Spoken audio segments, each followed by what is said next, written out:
സുഭാഷിതങ്ങളുടെ പുസ്തകത്തിൽ നിന്നുള്ള വായന. അധ്യായം 21. രാജാവിൻ്റെ ഹൃദയം കർത്താവ് നിയന്ത്രിക്കുന്ന അരുവിയാണ്. അവിടുന്ന് തനിക്കിഷ്ടമുള്ളിടത്തേക്ക് അതിനെ ഒഴുക്കിവിടുന്നു. മനുഷ്യന് തൻ്റെ വഴികൾ ശരിയെന്ന് തോന്നുന്നു, എന്നാൽ കർത്താവ് ഹൃദയത്തെ തൂക്കി നോക്കുന്നു. നന്മയും നീതിയും അനുഷ്ഠിക്കുന്നതാണ് കർത്താവിന് ബലിയേക്കാൾ സ്വീകാര്യം. ഗർവ് നിറഞ്ഞ കണ്ണുകളും അഹങ്കരിക്കുന്ന ഹൃദയവും ദുഷ്ടരുടെ പ്രൗഢിയും പാപകരമത്രേ. ഉത്സാഹശീലമുള്ളവരുടെ ആലോചനകൾ തീർച്ചയായും സമൃദ്ധി കൈവരുത്തുന്നു. തിടുക്കം കൂട്ടുന്നവർ എത്തിയുള്ളൂ. കള്ളം പറയുന്ന നാവ് നേടിത്തരുന്ന സമ്പത്ത് പെട്ടെന്ന് തിരോഭവിക്കുന്ന നീരാവിയും മരണത്തിൻ്റെ കെണിയുമാണ്. ദുഷ്ടരുടെ അക്രമം അവരെ തൂത്തറിയും, കാരണം നീതി പ്രവർത്തിക്കാൻ അവർ വിസമ്മതിക്കുന്നു. തെറ്റ് ചെയ്യുന്നവരുടെ മാർഗം കുടിലമാണ്, നിഷ്കളങ്കരുടെ പെരുമാറ്റം നേർവഴിക്കുള്ളതും. കലഹക്കാരിയായ ഭാര്യയോടൊപ്പം വീട്ടിനുള്ളിൽ പാർക്കുന്നതിനേക്കാൾ മെച്ചം തട്ടിൻ പുറത്ത് ഒരു കോണിൽ കഴിഞ്ഞുകൂടുകയാണ്. ദുഷ്ടന്റെ ഹൃദയം തിന്മ അഭിലഷിക്കുന്നു, അവൻ അയൽക്കാരനോട് ദയ കാണിക്കുന്നില്ല. പരിഹാസകൻ ശിക്ഷിക്കപ്പെടുന്നത് കണ്ട് സരളചിത്തൻ ജ്ഞാനിയായിത്തീരുന്നു. ബോധനം ലഭിക്കുമ്പോൾ ബുദ്ധിമാൻ ജ്ഞാനം നേടുന്നു. നീതിമാൻ ദുഷ്ടന്റെ ഭവനം നിരീക്ഷിക്കുന്നു, ദുഷ്ടൻ നാശത്തിലേക്ക് വലിച്ചെറിയപ്പെടുന്നു. ദരിദ്രന്റെ നിലവിളക്ക് ചെവി കൊടുക്കാത്തവന് വിലപിക്കേണ്ടി വരും, അതാരും കേൾക്കുകയുമില്ല. രഹസ്യമായി ചെയ്യുന്ന ദാനം കോപത്തെയും മടിയിൽ തിരികെ കൊടുക്കുന്ന കൈക്കൂലി കടുത്ത രോക്ഷത്തെയും ഒഴിവാക്കുന്നു.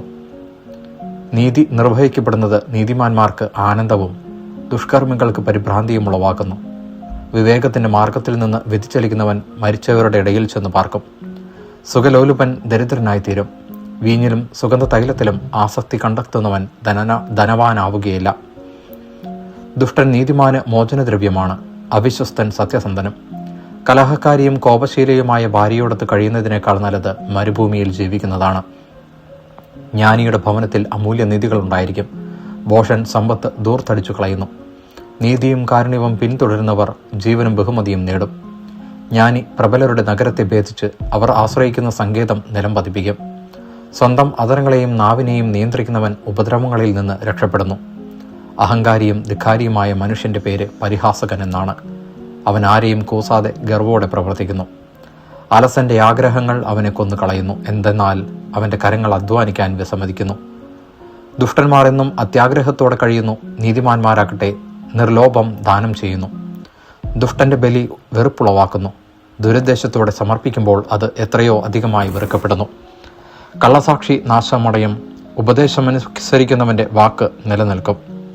ദുഷ്ടൻ ധീരഭാവം നടിക്കുന്നു, സത്യസന്ധൻ സ്വന്തം നടപടികളെക്കുറിച്ച് ഗാഢമായി ചിന്തിക്കുന്നു.